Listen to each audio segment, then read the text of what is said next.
Hi, this is Andy Doctor. Today, let's talk about the setTimeout function in JavaScript. Now, you come to this video maybe because you want to learn something new and useful, or maybe that setTimeout function make you really mad. By the way, it did make me really mad, but eventually I figured everything out, and it doesn't work the way you think it is, actually, by the way, and that's maybe the reason it make you really mad. A lot of people would assume that the setTimeout function will work like the sleep function, especially the one in Python. So for example, over here, I have a simple Python file. We're going to print 1, sleep 2 seconds, print 2, and then print 3. So we all know 1 will come out first, and then wait for 2 seconds, 2 will come out, and then after that 2 seconds, 2 and 3 will come out at the same time. So we're just going to run it and see. 1, 2 seconds, 2, 3. Yeah, great. That's exactly how we work with Python. And we don't need it anymore. Let's close it. Now over here, I have a very simple HTML file.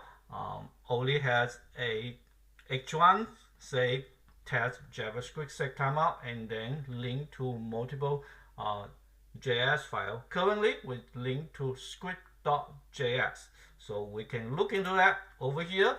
I am going to use console log 1 and then going to set timeout console log 2 with 2000 milliseconds. So for JavaScript, that unit is millisecond, which is 2 seconds again.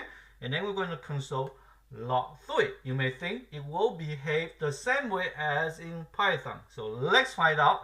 We're going to refresh the browser. Where's the 2? So 1 and 3 come out at the same time. And then 2 come out last for 2 seconds. Well, if you think this is crazy, let's look at something even more crazy. We're actually going to comment out the script.js and going to uncomment the loop.js.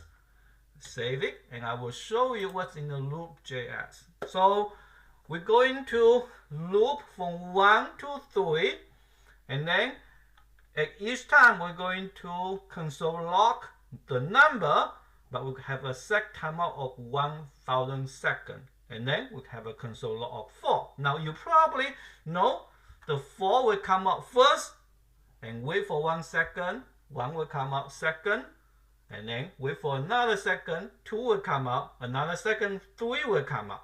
Let's see if that's what you think it is. So we're going to refresh the browser and pay attention. So 4 come out first.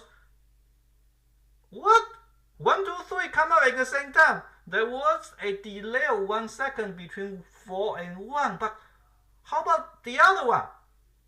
And here is the thing, guys, okay, if you do not know. Now, for whatever reason in JavaScript, the setTimeout counting, 1 second in this case, started at the very beginning of the file. No matter where that sentence is, it could be way down below. And because of that, for these 3 iterations, they all delay for 1 second. That's why they came out at the same time. And we already know the statement behind it will not wait. Just like just now in script.js,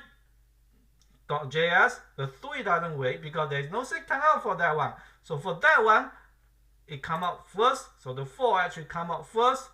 But because 1, 2, 3 only wait for 1 second, not the way you think it is, they come out at the same time after that 1 second of waiting time.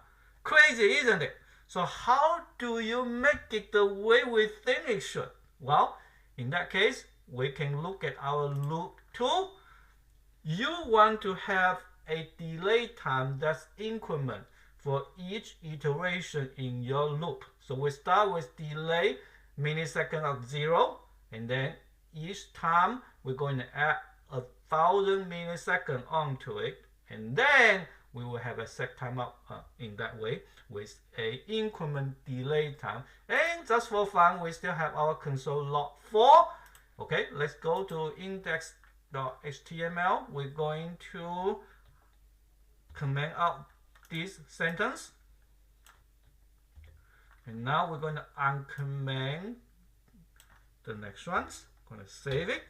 And we are going to refresh the browser and pay attention to see if it works exactly what we say it would. 4 will come out first, and then after each second you will see 1, 2, and 3.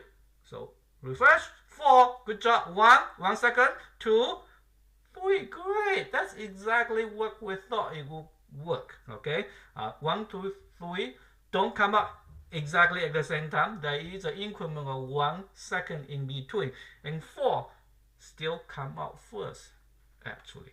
Now let's look at our last file over here. What if I want 4 to come out exactly at the same time as 3? Well, in that case you need to have a set timeout for 4 also, but you use the same delay time as 3. And then just for fun, what if we want to cancel log 1000, or you have some other very important function that you want to run, and you want to run it 1 second after the one on top of it? Well, you just add 1000 milliseconds onto the delay time.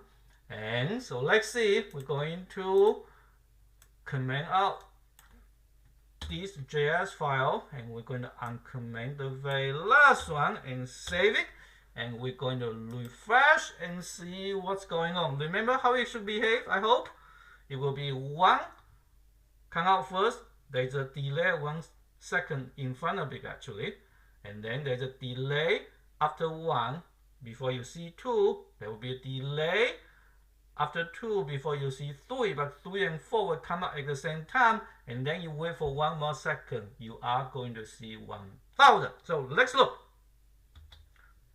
1, good. 1 second, 2, 3, 4 at the same time, and 1000. Great. So this is the behavior of the setTimeout function in JavaScript. I do not know who designed in this way. I don't quite understand it either, but if you want to use JavaScript, this is how it is done. So hopefully you are not so mad anymore, for some of you at least. And hopefully again you learned something really useful from me today. Thank you very much for watching. If you could please like this video, or even better, subscribe to my channel. I will see you in the next video. Bye bye.